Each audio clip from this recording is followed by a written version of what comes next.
Shalom and good day all, this is Tehillim29 back again for another Fool's Gold review. And this time we are reviewing Brian Michael Bendis, Superman issue 27. Well, to make things a little bit easier as to how Fool's Gold works, I've decided to do this. This is how my rating system works. So let's get started. Well, let's start to reading the cover. Does this cover, in fact, cover something that happens within the story? The answer is yes. Whereabouts in the story? I'll leave you to find that out if you happen to enjoy Brian Michael Bendis' DC Comics Superman. And the cover artist has actually done a really good job with this actual cover. And in this, I would like to give it an 8 out of 10. How much do I think the cover is worth?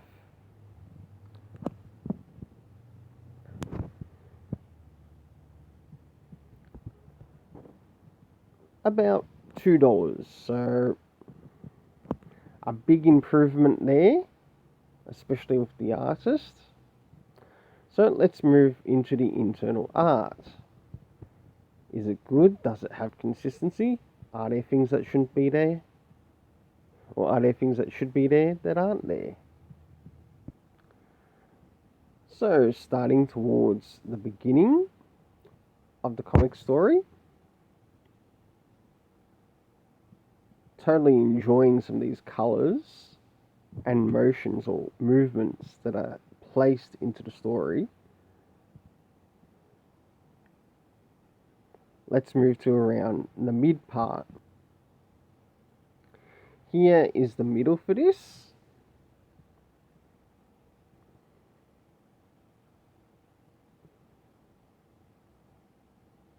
And now to move towards the end.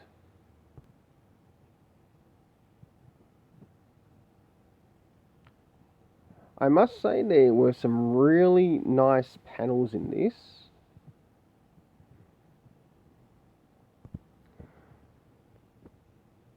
So, moving for the rating for the art,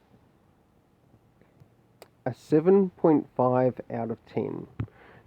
I think there were a few things within the art which could have been fixed up, but I can get around to that when I move into the story. For the 7.5 out of 10, how much do I think the art is worth? Probably $1.80. And that's in Australian dollars. So, the core story. Does this story hold these 4 elements, and are they good in the element? Do we get the time when this event is occurring? No, we don't, and it takes away from the story, I'm afraid to say. So, points lost for that. Do we get comic reference as to anything that might have been important from the last issue, which needed to be pointed out in this issue? No, we didn't.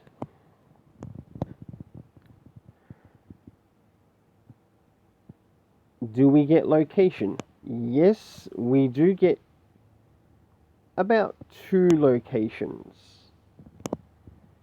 in this. One is Metropolis and the other is the Phantom Zone, and a third is to where we start to fall into the Sinmar solar system. Cast of characters. Of course, there's Superman, Lois, Lana Lang, Sinmar, or the Sinmar species that's attacking Superman. But how does this work within the story? Well, as I brought over in the last issue, it would have been nice to see some thought bubbles actually coming from the Sinmar species character. I know we do get some talk bubbles from that character, but it's held off until the end, and it really brings the story down. I mean, it really brings the story down. One thing I sort of did like in this is the exploration into the exploration into uncharted space, to which also affected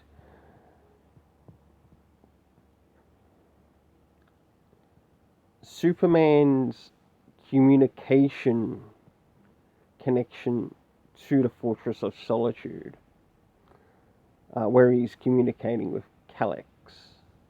That was actually one thing I did like, and it makes a little bit more sense as to, okay, why the Fortress of Solitude might not have any information on this particular solar system, let alone space, because, for example, it brings up the issue if, say, for example, you've used shortwave radio or even ham radio, for example. There are some areas that you can get in contact with because of how things reflect off the surface on the planet. And if you're unable to get contact,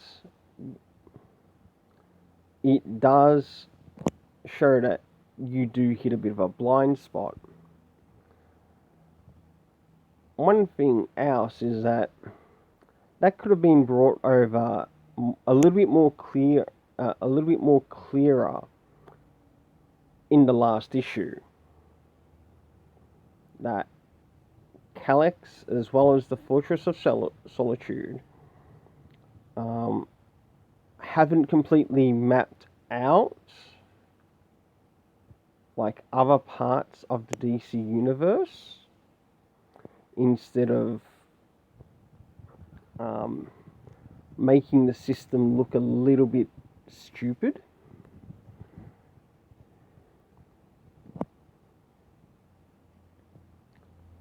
Another thing that you could also open in this story is that where Superman ended up going to, it almost felt like he was moving into another form of multiverse.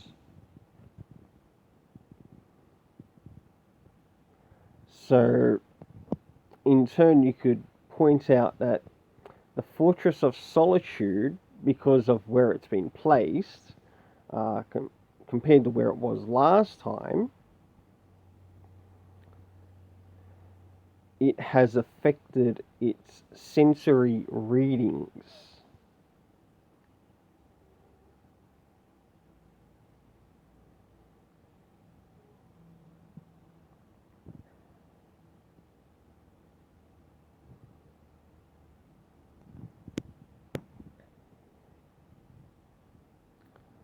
I still recommend Brian Michael Bendis' Jinx World over this.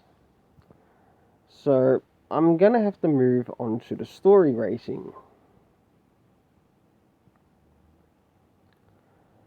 I'm going to give this story a 3.5 out of 5. So it's got a little bit of improvement. But I want to point out another thing too. Seeing that we get to see this orange sun world of the solar system in regards to this Sinmar, why couldn't have this Sinmar character have brought, say, for example, an orange type of kryptonite or an orange type of gem to help communicate to Superman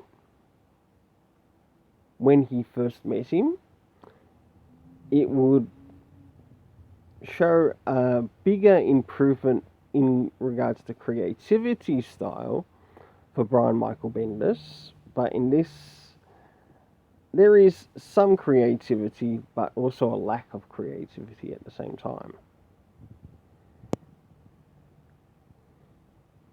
It's nice that we get to explore, say, a different universe,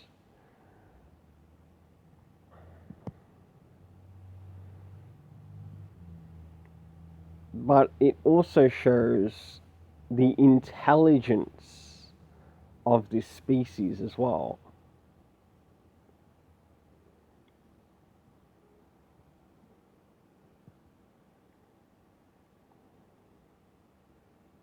How much do I think the story's worth? I'm going to say $1 this time.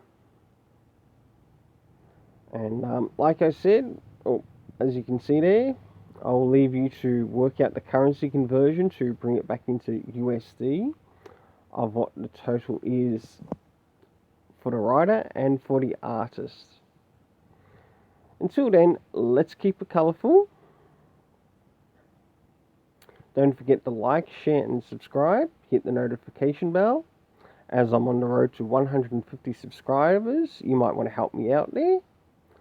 Maybe even find someone else who enjoys this type of review. Or maybe even have some comments or suggestions. Or how much do you think this story was worth if you got to read the story? Let me hear your comments. Let me hear your response. Until then,